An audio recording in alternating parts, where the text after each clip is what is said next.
Last time we completed the Chullahatti Padokama Sutra. There we discussed the practice of the teachings of the Buddha. And there we also learned to some extent who a Buddha is, and also what the Buddha taught, and how we should live our lives. When we live any kind of life, there is always a goal, and we learn what that goal is. That goal is mainly the tranquility of mind. And that tranquility of mind is what brings happiness.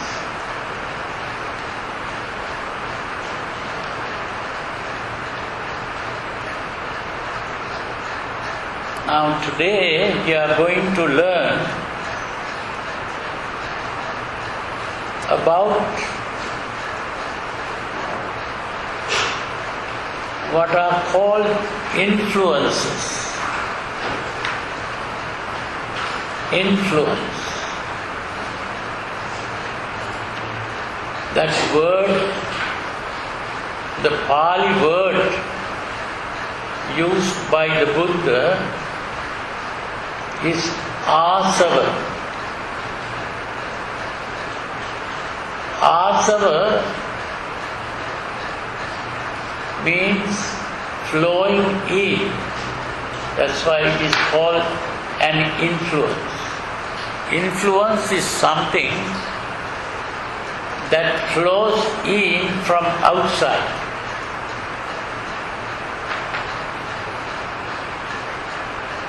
But this influence that the Buddha is speaking of are the emotions.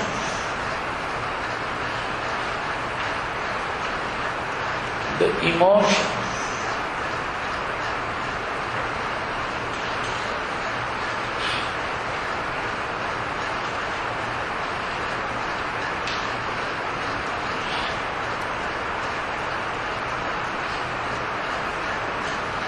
During the history of modern Western psychology,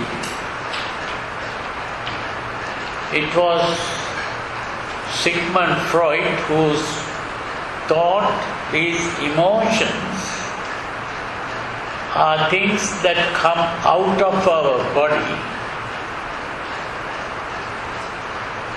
and flowing outward. It was an outflow,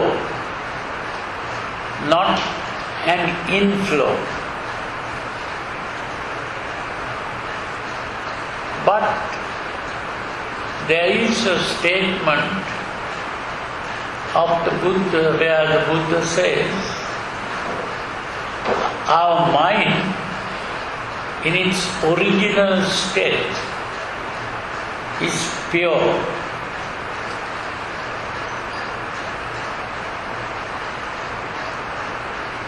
It is things that come from outside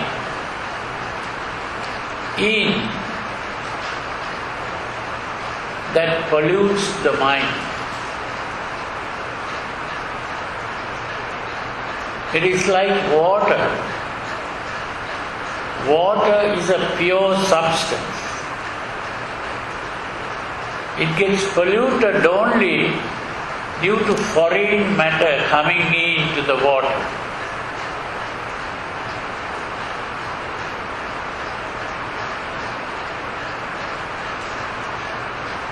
But completely pure water you will never find in the natural state.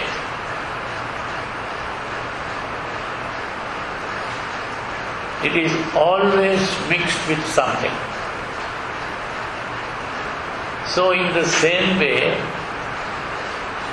although the mind is originally pure, it is never found in the pure state naturally. This is why it can be, just as water can be purified,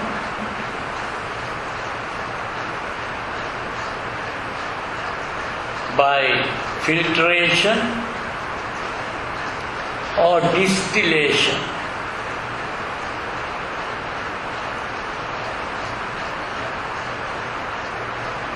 So in the same way, the mind can be purified through a proper technique. And that proper technique is what the Buddha called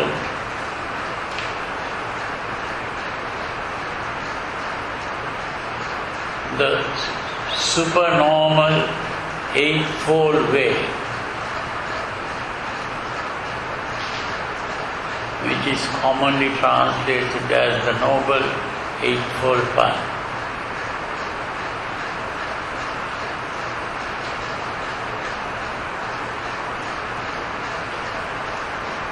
It is supernormal because that is not normal. Normally people don't practice that. And if a person begins to practice it, it makes that person supernormal.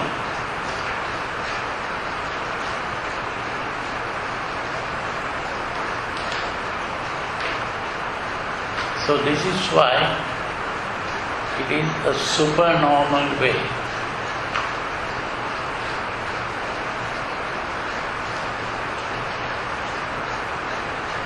So it is to understand this properly, it is important to understand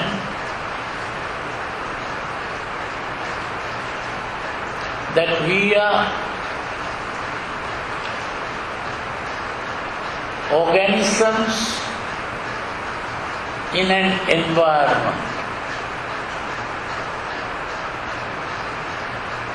Now it's important to understand those words.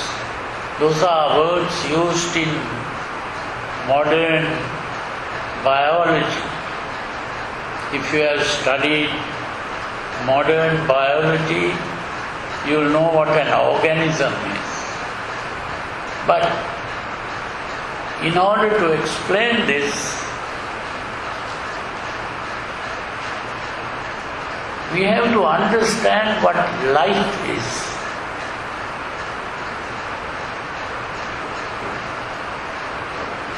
We think life is something very special,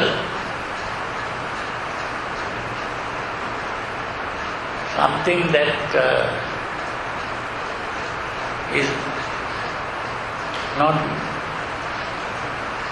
normally available, something very special in the world, but that is not what the modern biologists who study this thing called life, what they find is that life is simply a chemical process. A chemical process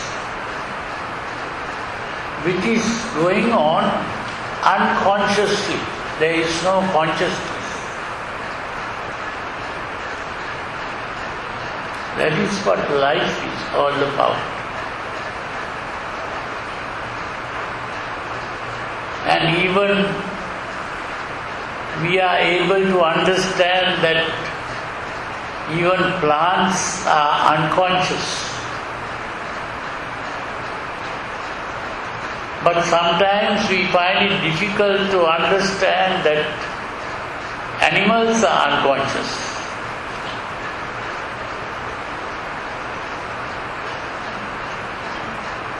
These are things happening quite unconsciously. What we call life is an activity, and that activity is mainly a chemical activity.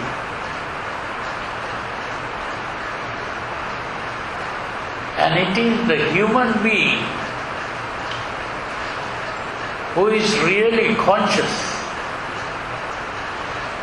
All other animals are not fully conscious. Even the human being is not fully conscious. It's only conscious to a certain extent.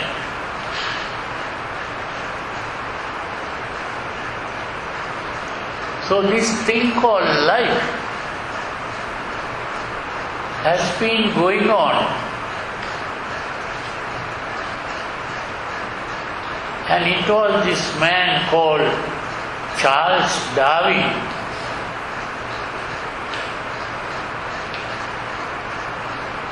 who came to the conclusion that what we call life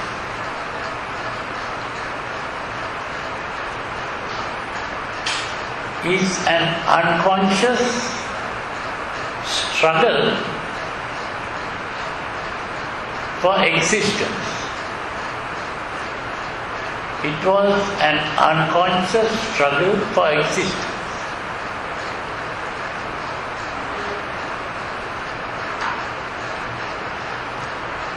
Of course, he also said that there is what he thought was a survival of the fittest. But actually there was no real survival.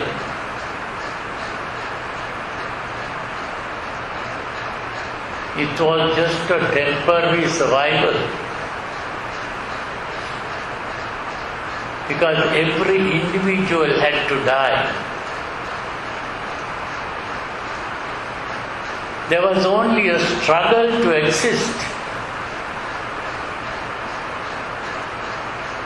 And there was no real survival.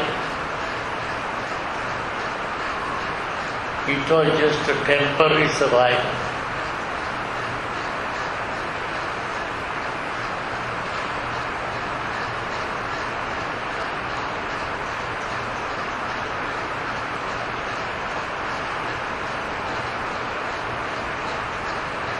It took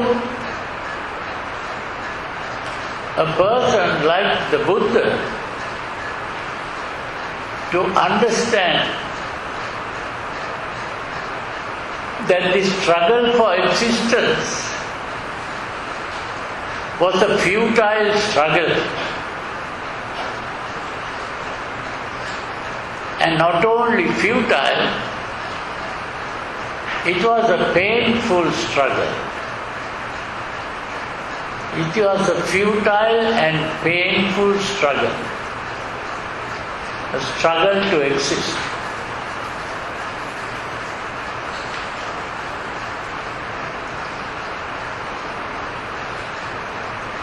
And with all this effort,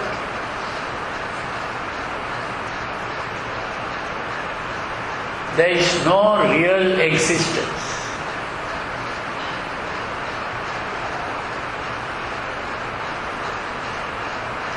This is why it was a struggle to exist, but no real existence.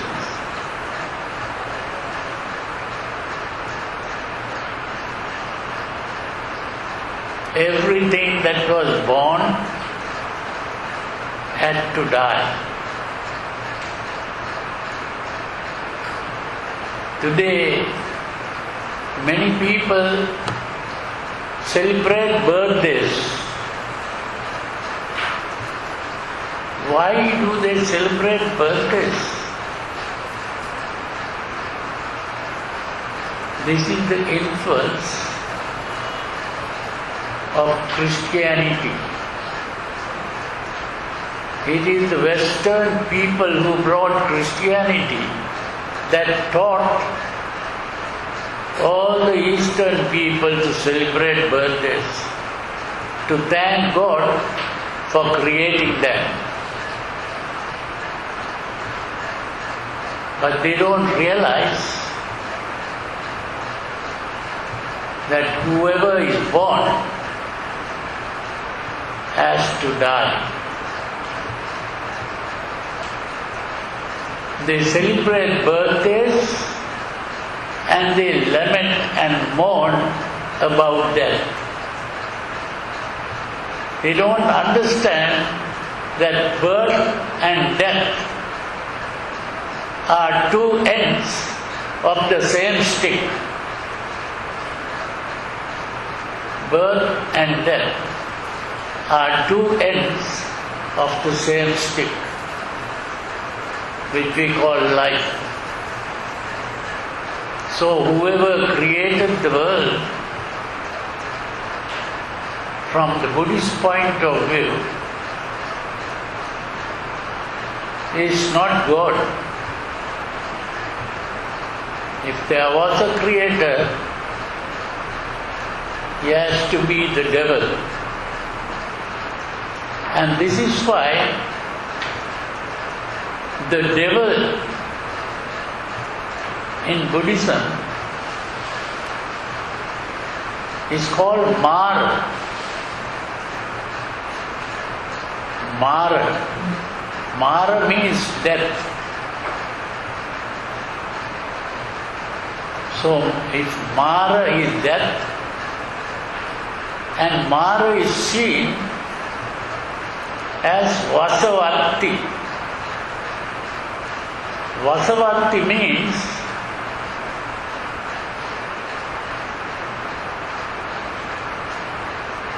the wielder of power, the Almighty. So the Almighty is the devil in Buddhism.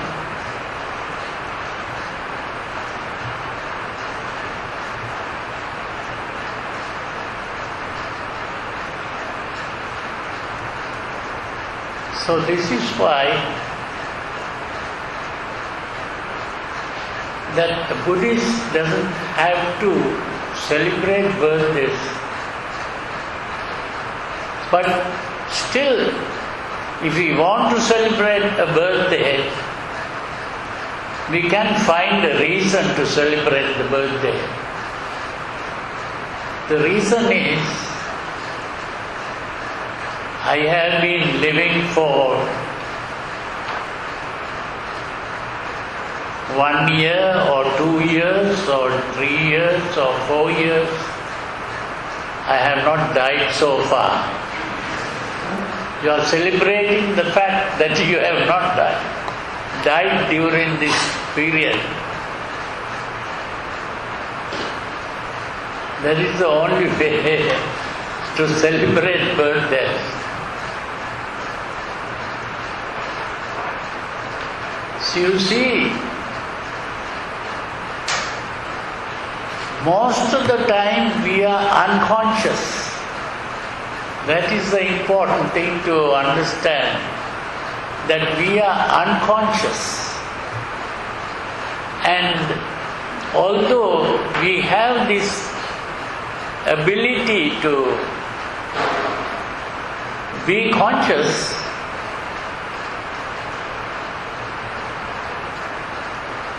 we are still most of our time unconscious. That is why we have these two parts of our mind. The thinking part, which we call the head, and the emotional part, which we call the heart, or the psychologists call these two parts the cognitive and the affective.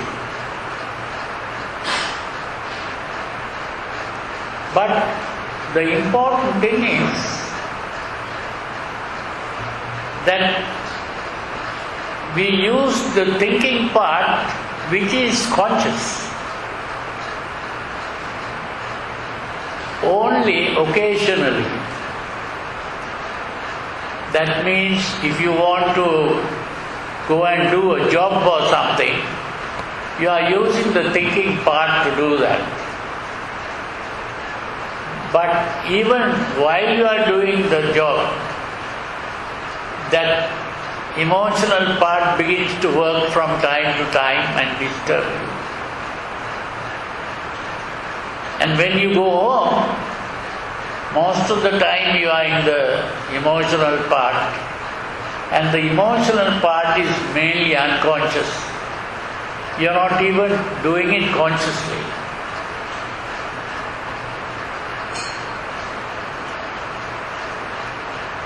If you are a husband, you go and work in the office, and then you come back home and you are unconscious. You are just carrying on emotion. When you relate to your wife or your children, it's all emotion. Only when there is some work to be done, you become conscious and you go and do it. So the point is, because we are unconscious most of the time, we are acting emotionally most of the time.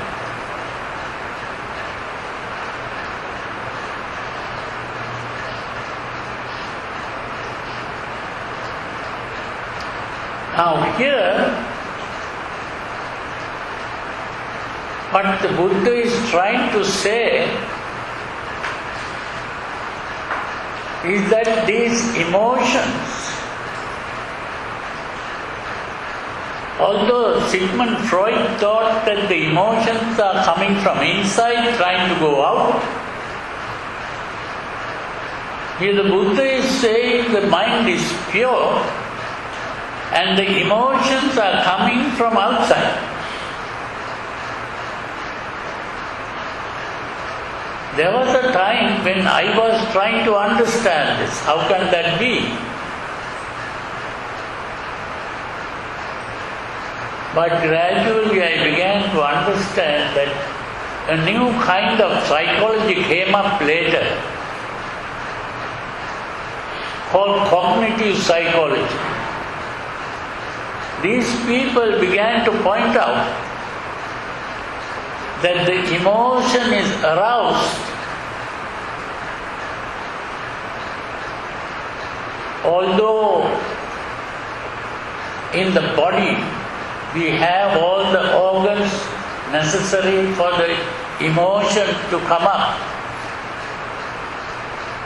They won't come up till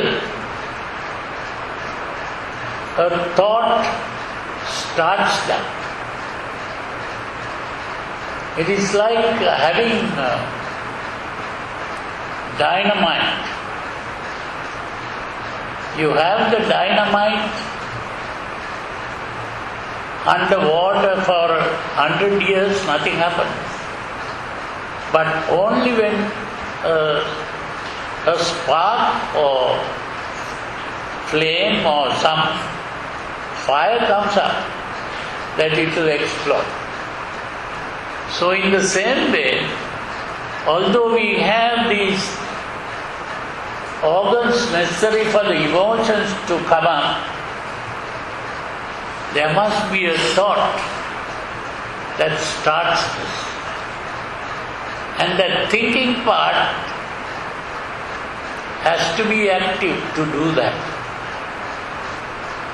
So it is really coming from outside, although the thinking part is also inside, which is the brain. But it starts from outside. And that means it starts because we are just organisms like a machine or something. You know, there are some machines where people sell things. You only have to press a button and put some money into it, and you press the button and the thing comes out. If you put the right amount of money. So in a similar way, in our body we have 5 senses: the eyes, the ears, the nose, the tongue and the body.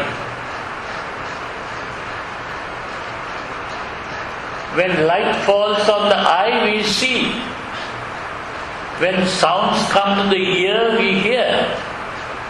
When smells come to the nose, we smell. When a taste comes to the tongue, we taste it. When touch comes to the body, we feel the touch. All that is the environment around us is stimulating the sense organ.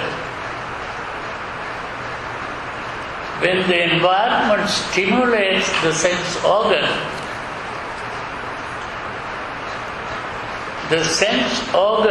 reacts to the stimulus. And that reaction is what we call seeing or hearing or smelling or tasting or touching.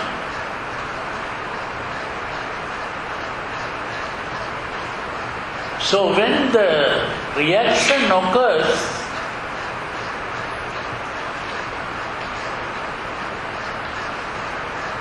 it is not finished. Because once you see something or hear something, a message goes from that sense organ to the brain. And the brain receives this message. How the brain receives messages not only from the eye, but from the ear, from the nose, from the tongue, from the whole body. Puts all that information together and forms a concept. And in forming the concept,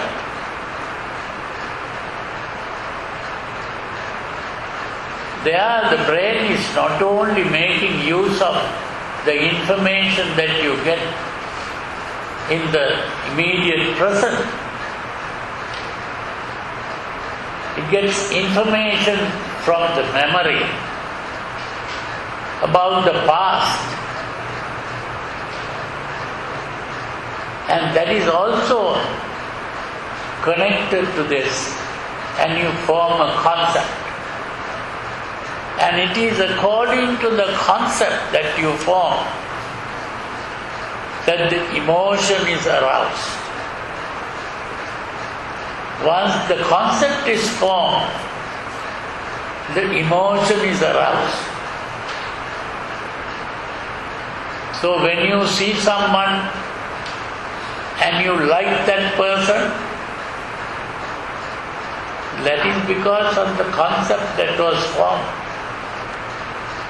Or when you see someone and you hate that person, it is also because of the concept that is formed.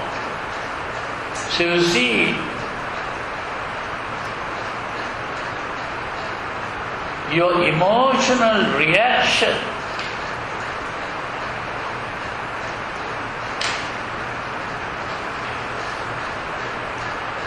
once the emotion has been aroused, that doesn't stop there, it goes into action. The action can come in the form of words or sentences, or it can come in the form of an action. And that is what we call karma. What is called karma is simply that. Now you see,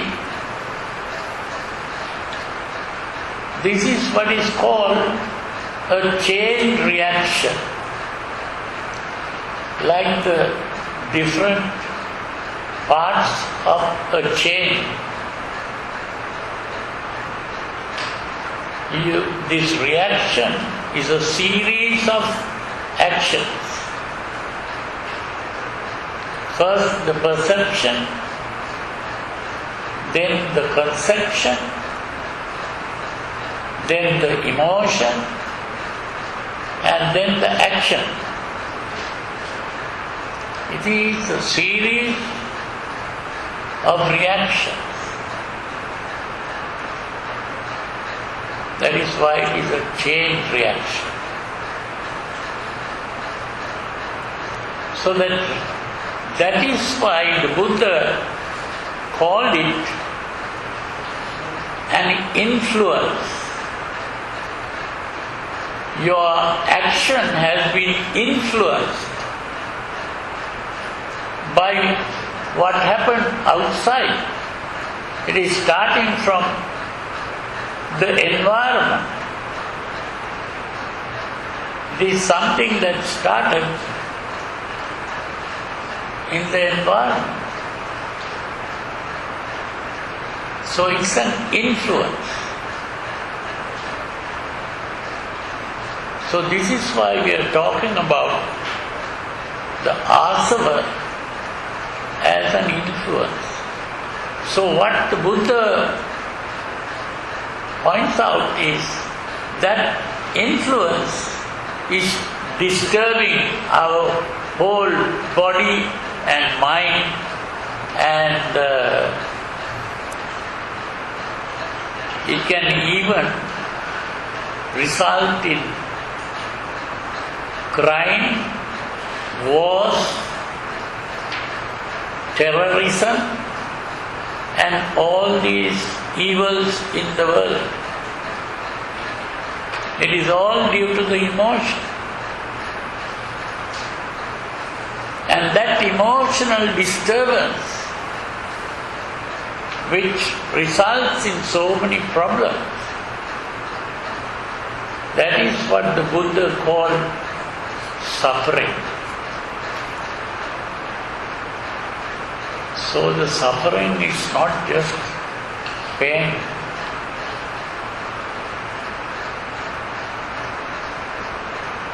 Dukkha, the Buddha called it dukkha.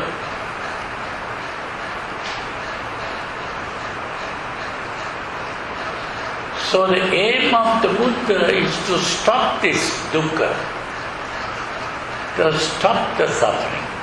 And to stop the suffering means stop the reaction. This reaction must be stopped. That's the important thing.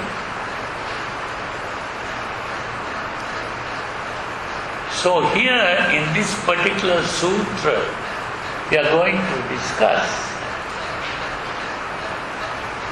The Buddha is talking about stopping this influence.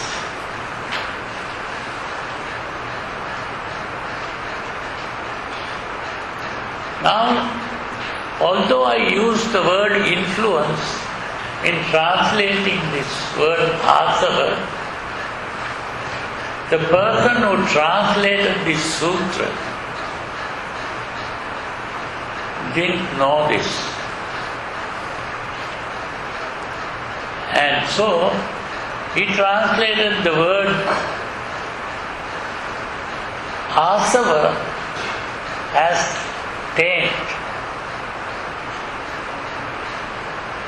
The word taint is the word being used by the translated. So, instead of using this word tent,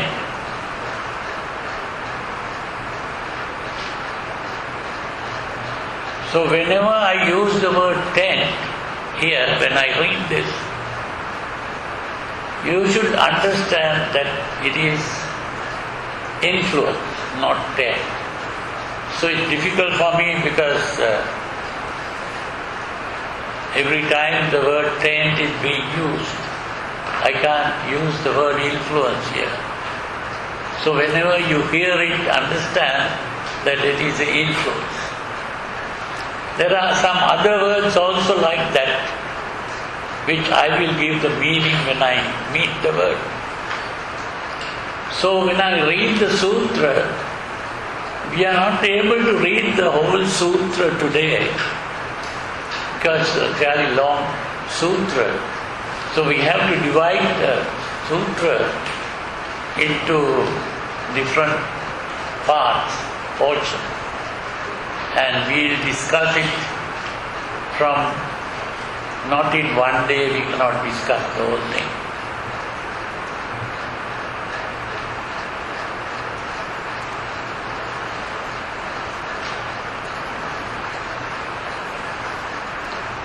Thus have I heard, on one occasion the Blessed One, you know the Blessed One means the Buddha, was living at Savatthi in Jeta's grove, Anandapindika's park. There he addressed the bhikkhus thus. Bhikkhus, Venerable Sir, they replied, the Blessed One said this. Bhikkhus, I shall teach you a discourse on the restraint of all the tents. There you see, tent means the influence. Listen and attend closely to what I shall say. Yes, Venerable Sir, the bhikkhus replied, the Blessed One said this. Bhikkhus, I say that the destruction of the tents is for one who knows and sees, not for one who does not know and sees. Who knows and sees what? Wise attention and unwise attention. When one attends unwisely, unreasoned tents arise and reasoned tents increase. Tents are the influences. When one attends wisely, the unreasoned tents do not arise and reasoned tents are abundant.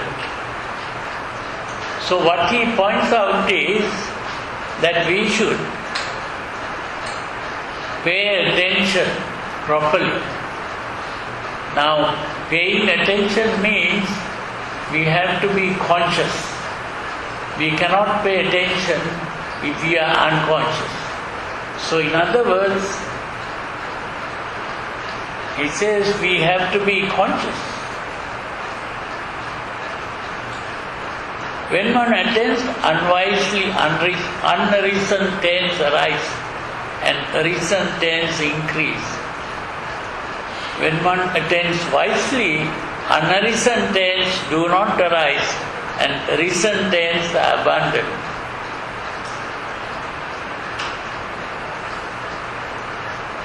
Because there are tents that should be abundant by seeing, there are tents that should be abundant by restraining, there are tents that should be abundant by using, there are tents that should be abundant by enduring, there are tents that should be abundant by avoiding, there are tents that should be abundant by removing, there are tents that should be abundant by developing.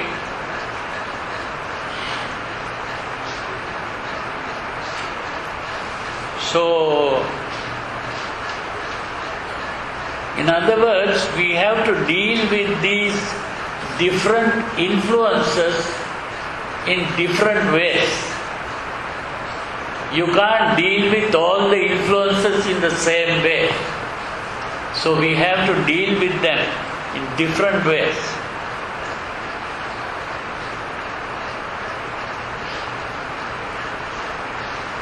Tends to be abandoned by seed. Now we are trying to talk about how we can prevent influences coming up by seeing what things bhikkhus should be abandoned by seeing.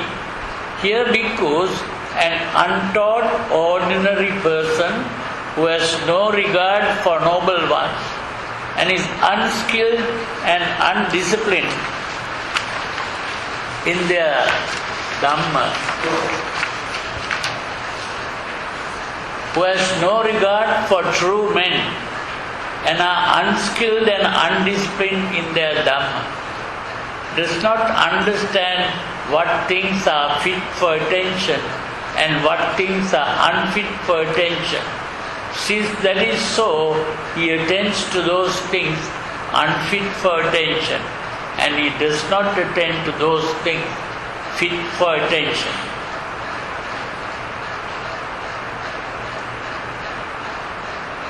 That is, you have to know what are the things that you have to pay attention to. What are the things unfit for attention that he attends to?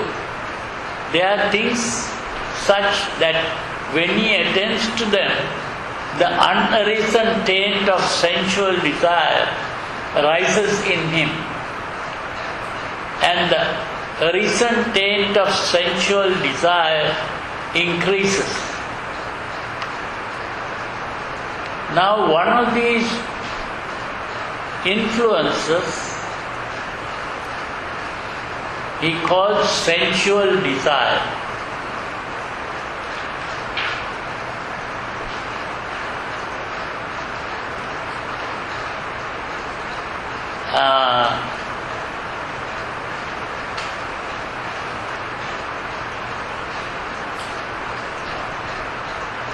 These are the things unfit for attention that he attends to.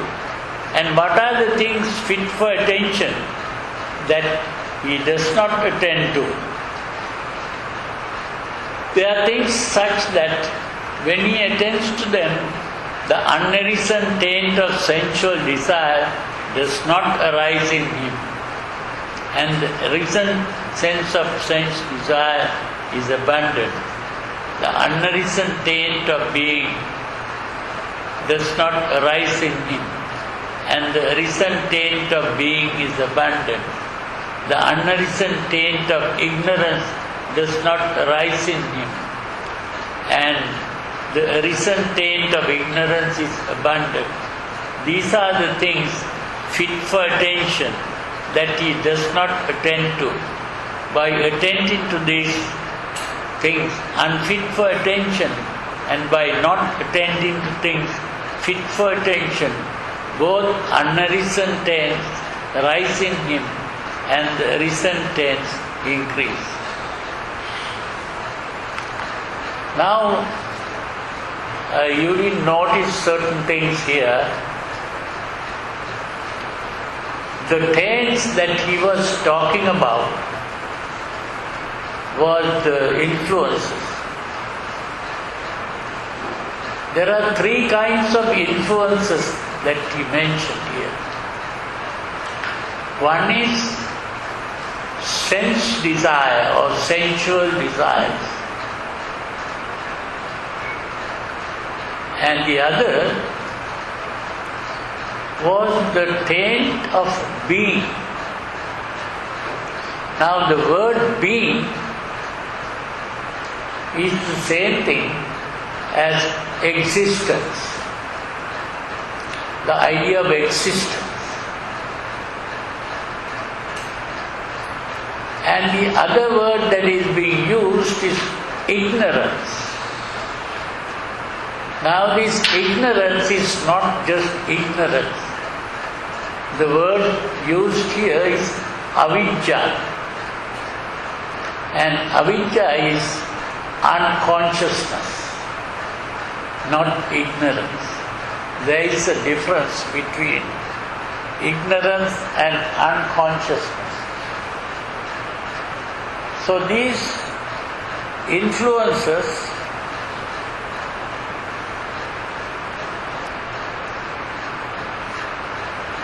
are also going on unconsciously. We are not even aware of these things. So one is mainly the sensual desires, the other is existence.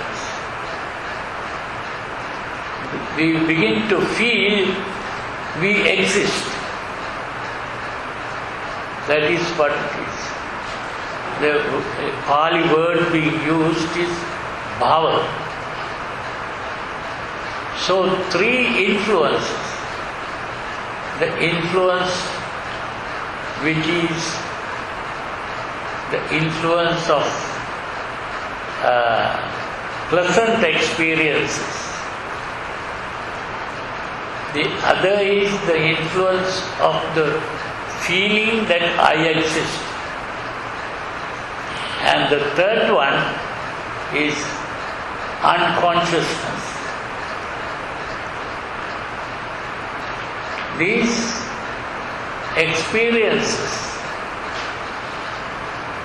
desire for sensual pleasures, the feeling of existence, and even the unconsciousness, these are not something that we do.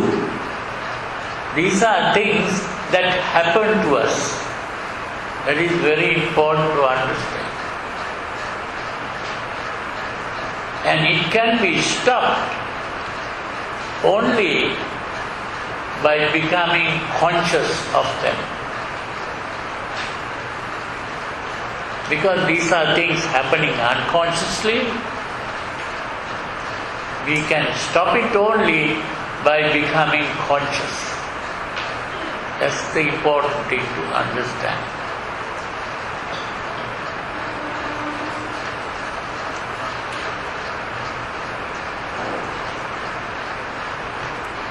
Now, this is a very important part we are getting into, which is that the person who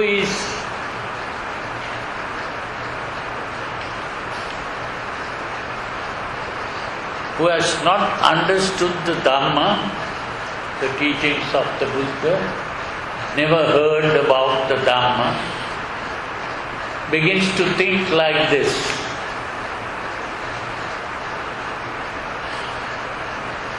Was I in the past? Was I not in the past? What was I in the past? How was I in the past? Having been what? What did I become in the past?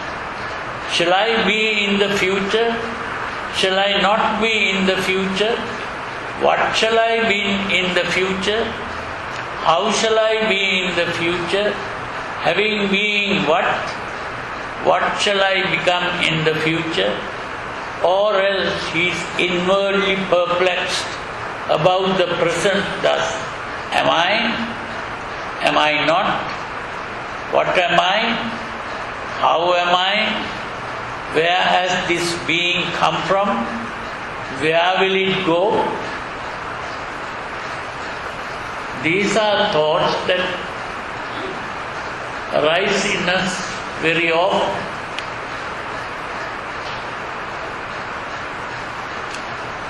And when these thoughts arise, we think it is a quite legitimate thought to think about. And I have seen in books where people even support these questions. That these are things that normally arise in our mind, and it is very necessary to answer these questions. And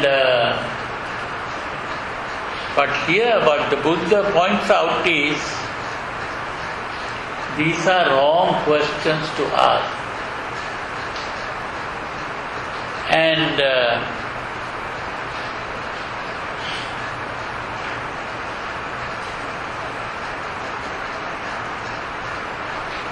he says, when he attends unwisely in this way, one of 6 views arises in him.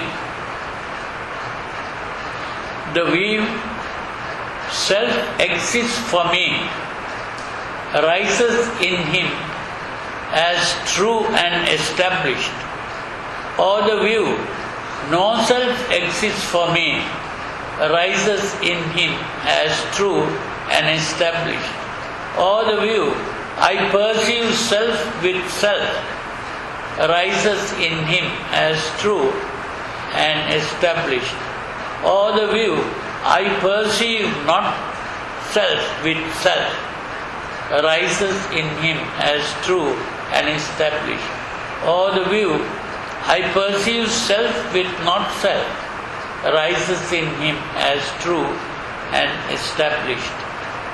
Or else he has some such view as this: it is this self of mine that speaks and feels and experiences here and there the results of good and bad actions.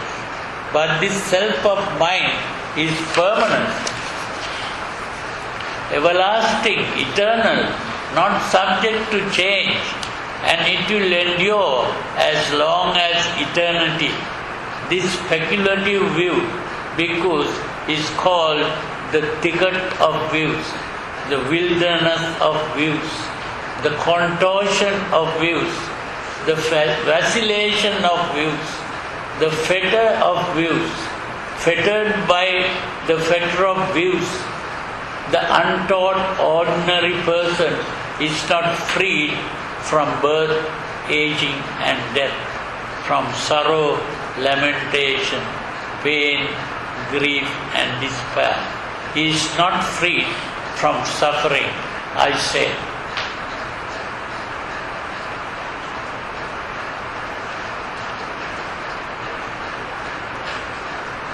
Now, here it is very important to understand, there are Buddhists who think, they ask the question, do you believe in rebirth? If you don't believe in rebirth, you are not a Buddhist. If you are a Buddhist, you must believe in rebirth. But here, if you read this passage, you will understand, if you believe in rebirth, you are saying that you will be existing in the future, or you have been existing in the past. You see?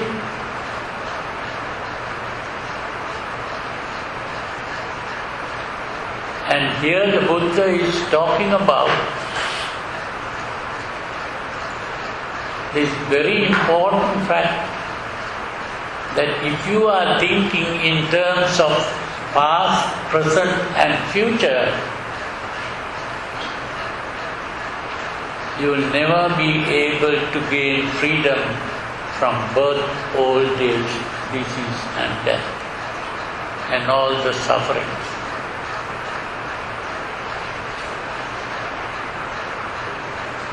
You see, this is very important to understand. This is why I always say that the teaching of the Buddha is not karma and rebirth. Karma and rebirth was a teaching that was available even before the Buddha in India. The Buddha did not arise in the world to talk about karma and rebirth. But he accepted that view. He didn't say that that is not true.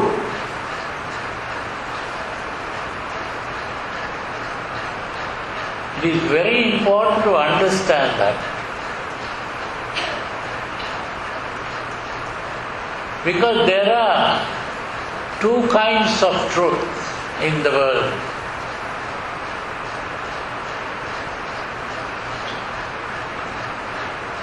One is what is called conventional truth. Conventional truth.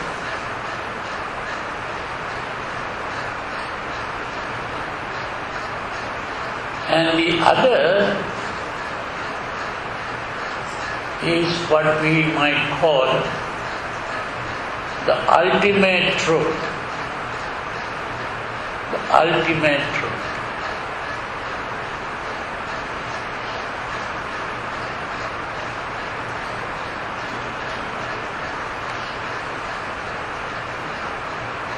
Now, if you ask me, did you take your meals today in the morning? So I have to say yes. Or if you ask me, did you test your blood pressure in the morning? Then I have to say yes. But that is not an ultimate truth. Because I am talking about the past.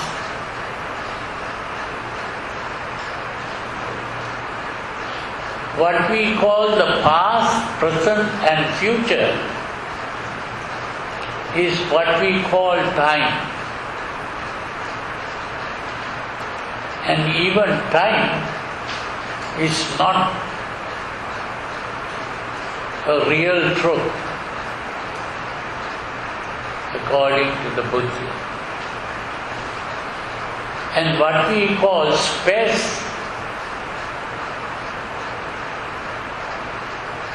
even that is not a real truth. Time and space, all the modern scientists are based on time and space. But all that is not real truth. This is why this new kind of scientists called quantum physics, that science called quantum physics,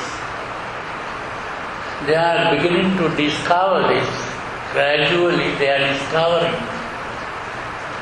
that whatever is perceived is ultimately all in our mind.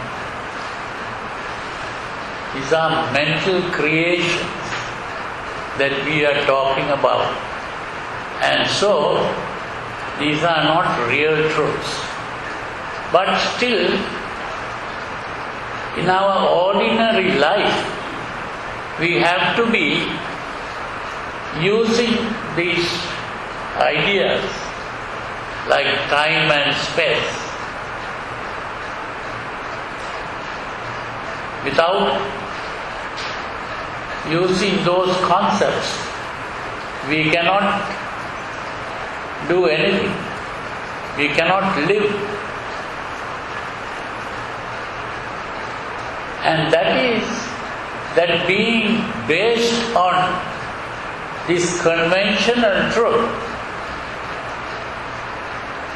is what is called existence or being. We are existing. That means I exist, you exist, the world exists. Everything exists. Now if we go on that, that is what is called power.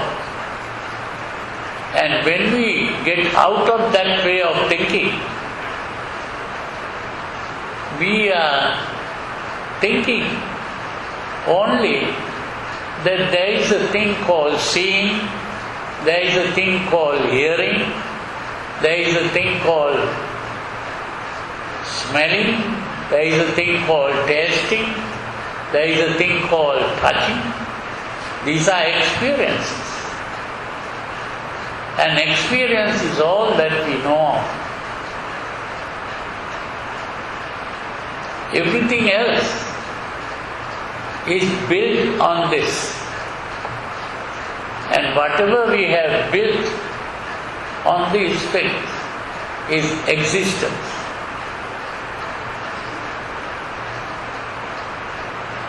So that is why a person who has awakened from the dream of existence, that is a Buddha,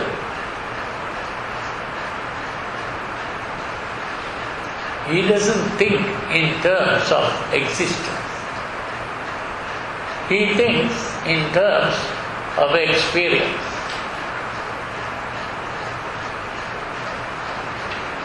So that is why we call these two kinds of thinking existential thinking and experiential thinking.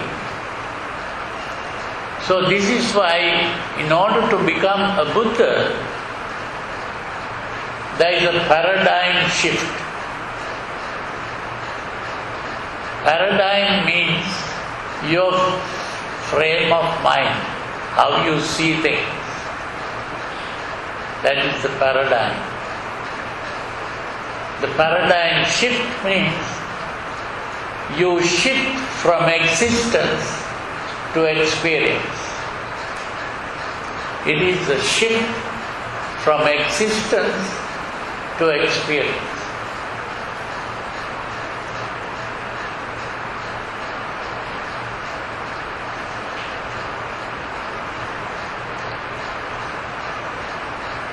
So even this idea of existence is something that is coming from outside. It's an influence. So influence, the desire for sensual pleasures and the hatred of pain all go together.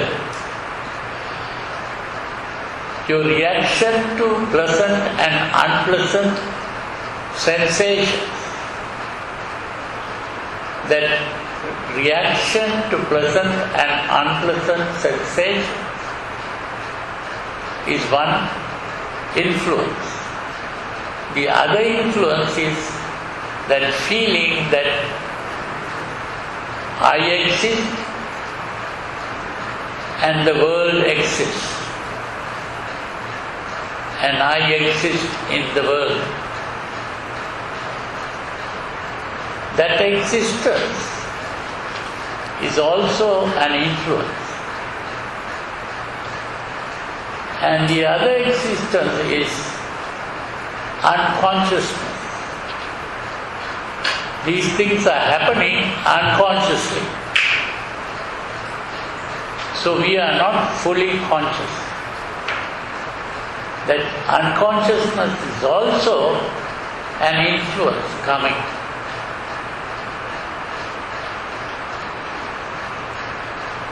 So we are caught up in this unconsciousness, and then we have to awaken from this dream of existence. So that is what we are talking about.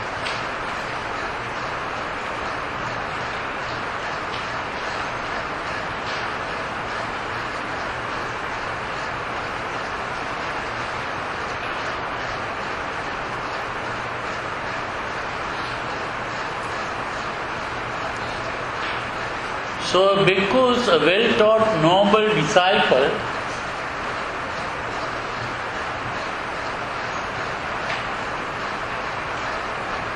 who has regard for noble ones and is skilled and disciplined in their Dhamma, who has regard for true men and is skilled and disciplined in their Dhamma, understands what things are fit for attention and what things are unfit for attention.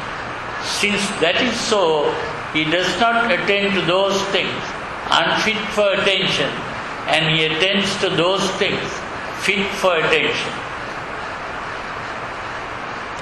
What are the things unfit for attention that he does not attend to? They are things such that when he attends to them, the unarisen taint of sensual desire arises in him, and the arisen taint of ignorance increases.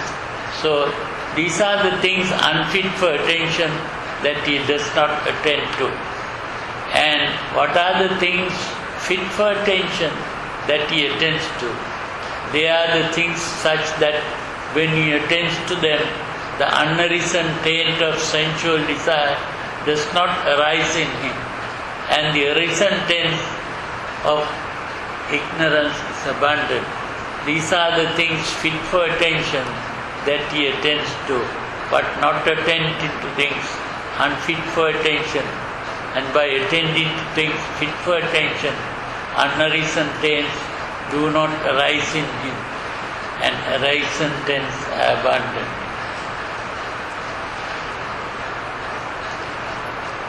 Now, that translation there is a little confusing there, because they have omitted the section there for their convenience, but for the reader's convenience, not neglected completely. So the reader doesn't understand what is being said. Then he attends wisely. At least he says this. He attends wisely. This is suffering, he attends wisely. This is the origin of suffering, he attends wisely. This is the cessation of suffering, he attends wisely. This is the way leading to the cessation of suffering. When he attends wisely in this way, three fetters are abundant in him: personality view, doubt, and adherence to rules and observance. These are called the taints that should be abandoned by seeing. Now, here it's very important to understand what was said here, and that is,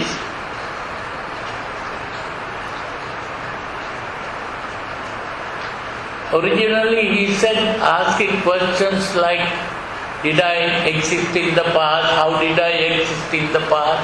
Will I exist in the future? How do I, all that kind of thinking was misleading people.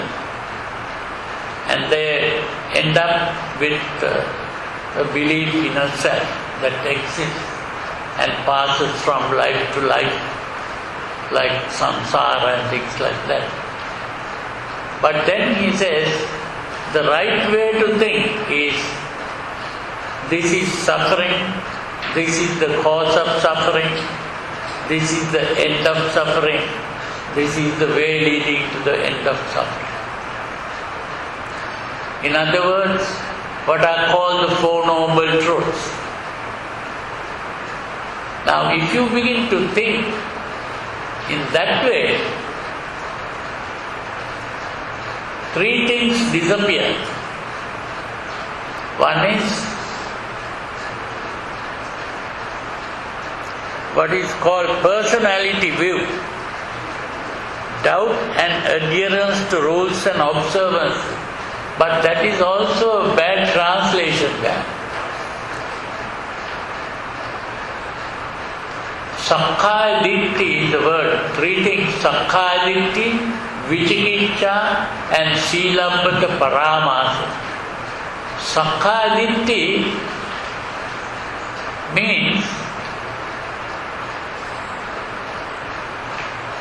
Swakal, this is my body. But there again, I call it the personality perspective.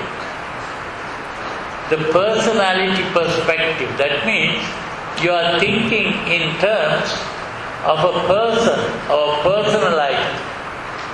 Personality means that you have personalized the body, the feelings, the sensations, the emotions, the thoughts and all those things.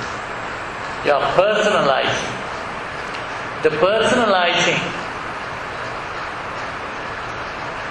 leads to the personality, the idea of a personality. I exist, I am, you exist, you are, and all that is due to the wrong way of thinking. Now that way of thinking disappears when you think of suffering, the cause of suffering, the ending of suffering, and the way leading to the end of suffering. How does that happen?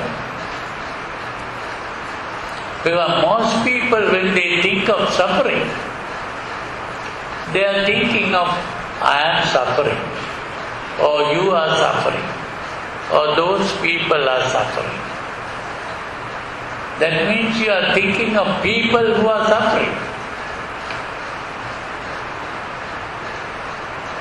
But here, what the Buddha is talking about is not thinking about people, but thinking about this thing called suffering.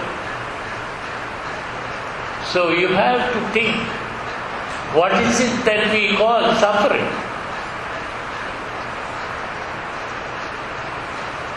And why is there this thing called suffering? And when you begin to think of that, and if you understand it properly, you will understand that the suffering arose because you are thinking in terms of a self. It is because you are thinking in terms of a self that suffers that there is suffering. That is when you begin to understand the cause of the suffering. You begin to understand the suffering is there only because you think, I am suffering, or someone is suffering.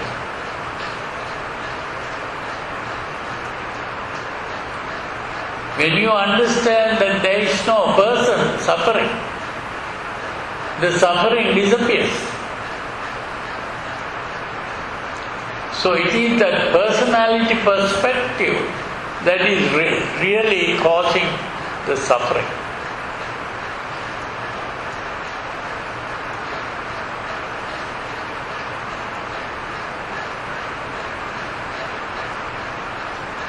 Now if there is no such personality or any relationship, now if someone dies,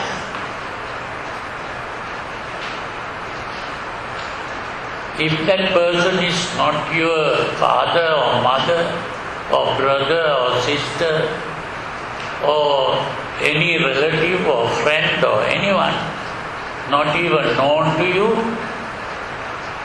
will that make you unhappy?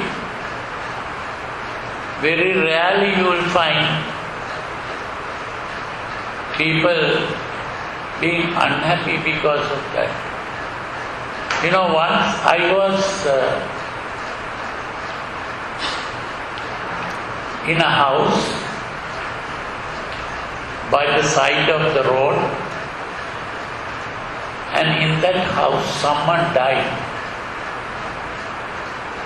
and everyone began to cry.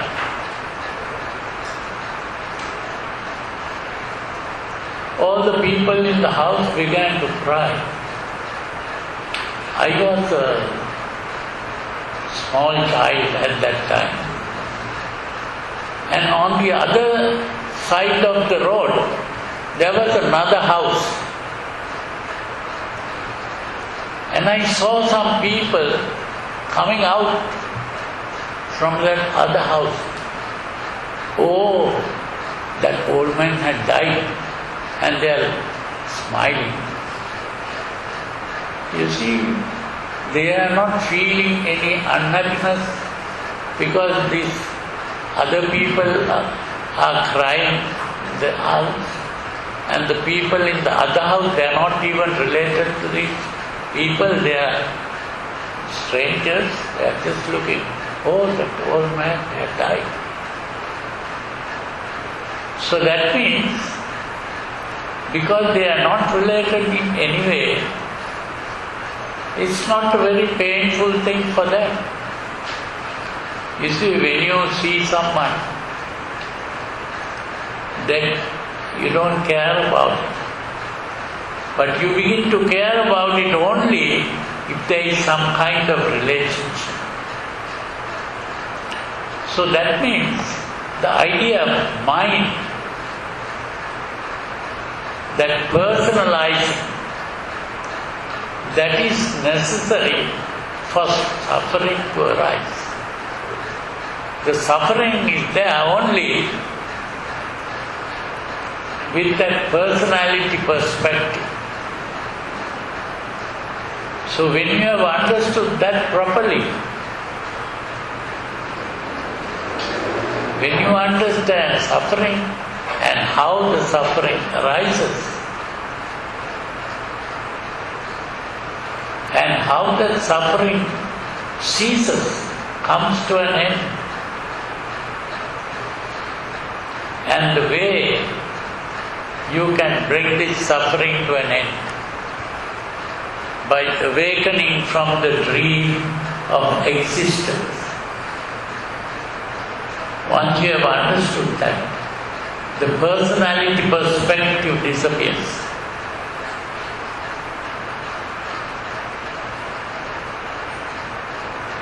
And when that happens,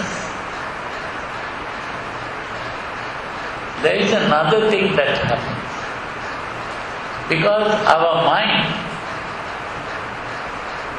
has two parts, the thinking part and the emotional part. Normally, these two parts begin to go in two different directions. Even if I want to do something, another part says no. Say, you are sleeping and you want to wake up, and you have to either go to school or you have to go and do a job or some sort of thing like that. But you like to sleep. You don't like to wake up and go. So that means your mind is going in two different directions. One part of the mind wants to sleep, the other part of the mind wants to wake up. So in the same way, if you have understood that this suffering is because of your emotion, then we have to get rid of the emotion. But then you are carried away by emotion. So your thinking part says, I must give up these emotions. But the emotions refuse to go away. I want to remain. So that state of mind, which is going in two different directions, that is what is called vichikiccha, that second thing, which they translate as doubt. It is not doubt. This is what I call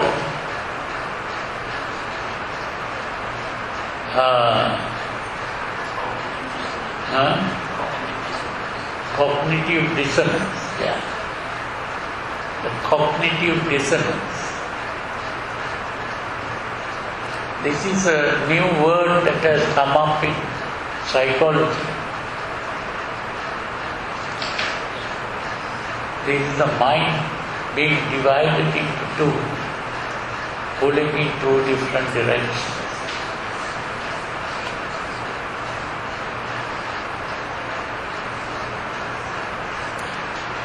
Then there is another part.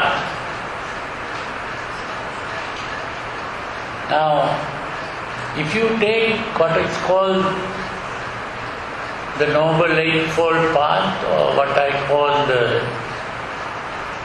Supernormal Eightfold Way, the first one is Samma Ditti, the right, the harmonious perspective, normally called right view or right understanding or something. But that is understanding the Four Noble Truths or the supernormal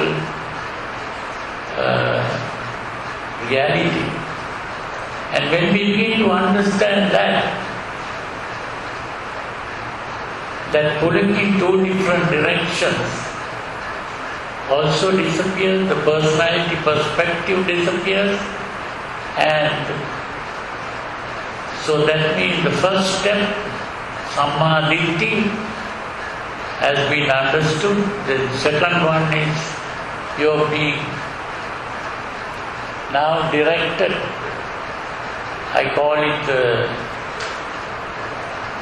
the reorientation, and then you begin to speak in the right way, act in the right way, and live in the right way. But that living in the right way is not because someone else wants you to do it. You are not doing it out of obedience or just to please someone.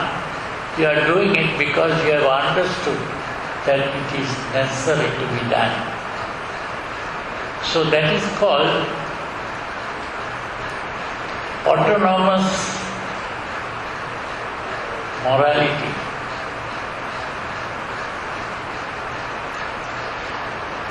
You are doing it because someone else wants you to do it, means heteronomous morality. So you are giving up the heteronomous morality and you are doing what is called the autonomous morality.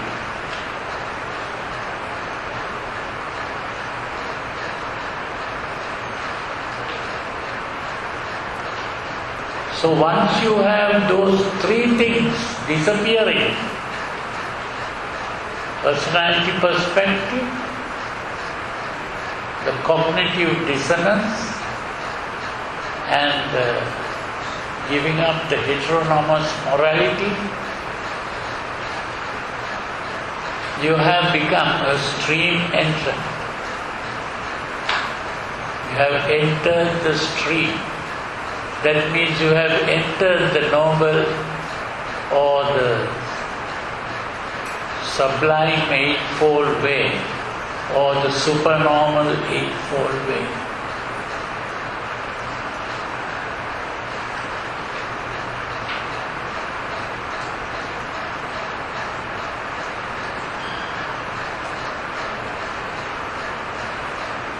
And that happens when you begin to understand suffering, the cause of suffering, the end of suffering, and the way leading to the end of suffering. So we'll stop here for the day. We have approached 10 o'clock. So I hope you understood. Do you have any questions to ask?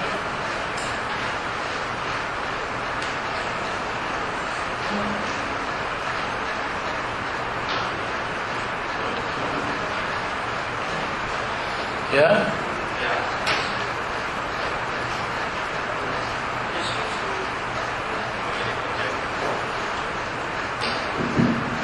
Can you hear me? Can you hear me? I'm just curious because you mentioned that there are sutta, some of the sutta has been translated not very accurately.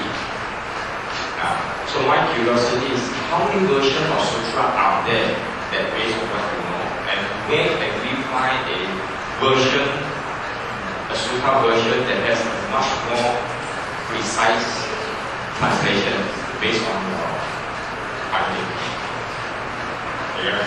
You are asking for sutras where you get the same information repeated. Is that what you're saying? No.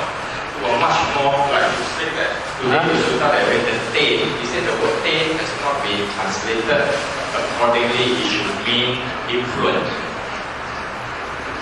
Oh, you want some other translation? Yeah, the translation. Well, you don't get it. Because, you see, there are only few people who have been translating the sutras. And all the sutras are translated by the same person. So everyone, all the sutras will contain the same mistake. So the only way is to go back, go and study a Pali or Sanskrit. That doesn't help either. Because even if you do that, you will also begin to translate and then distort the whole thing. Okay. So the only way is to do it in a different way. How? You have to use your intelligence. So when someone says something, if you just accept it blindly, that is, you are not a very intelligent person. You see? You have to test it in your own experience.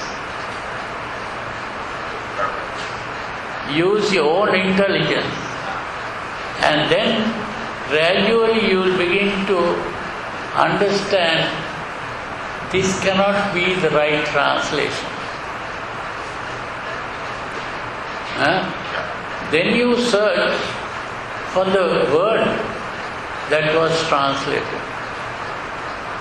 So you can take a dictionary, like the Pali dictionary, and look in the dictionary what is the meaning of this word. And gradually you begin to see that this one word can have different meanings. And how the word is used in other sentences. And by doing a comparison like that, you begin to realize, oh, the meaning of this word has to be this and not that. Did you understand what I am saying? Yes. That is the kind of thing you have to do. Then what about, you mentioned about influence earlier. Yeah? You say existence is also an influence. Yeah. And most of the things are influence. Yeah. So that influence, is it an internal influence or an external influence?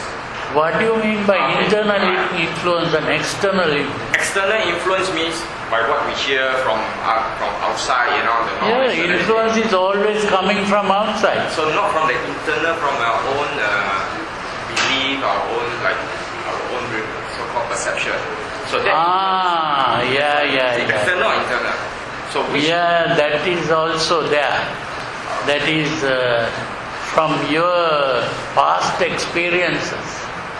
You might distort things. So which contribute more, external or internal? Well, both are powerful. Correct.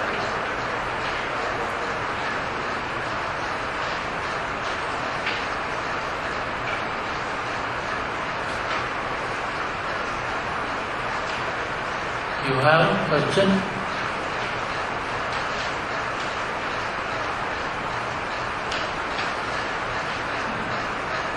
What is this? I write down the question on the paper.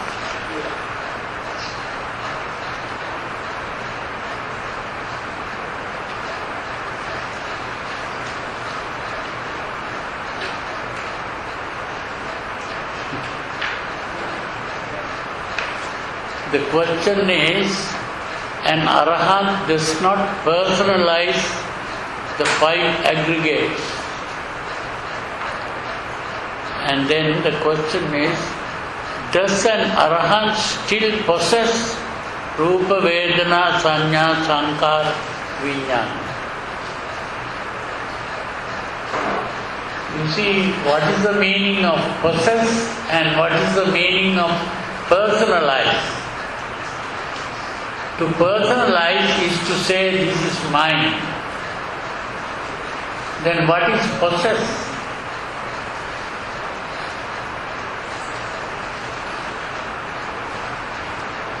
Possess has nothing to do with this. Now it is something like that. I think what she is thinking of is, supposing this is a glass of something here, and I have bought this by giving money, and I bought this, so that means it is my possession. To personalize is to say this is mine. So the question is, if I have not personalized it, do I still possess this? Well, the possession, that part is very unimportant. The important thing here is you have stopped personalizing. And once you have stopped personalizing, even if you are supposed to be owning this,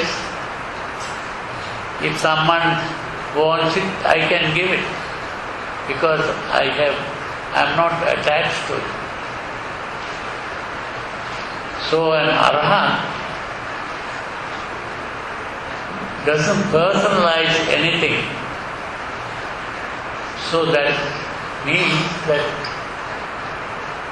the arahant may be wearing a robe, and that robe, if someone wants the robe, he will willingly give it. It's not attached to that. The important thing is the attachment.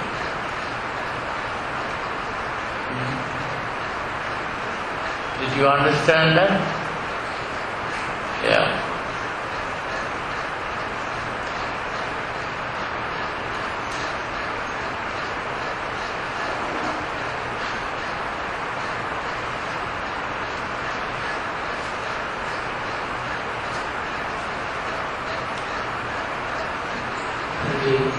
This asava, and the influence. I didn't understand. Influence. Afterlife? Asava. Asava. The influence. Influence, yeah. Yes. It's an external process of your senses, your sense space, your eyes, your ears, your nose, Yeah. affecting your state of mind, in the sense that we are conditioned from birth with an identity. Our parents name us, give us a name, I'm Ravi. So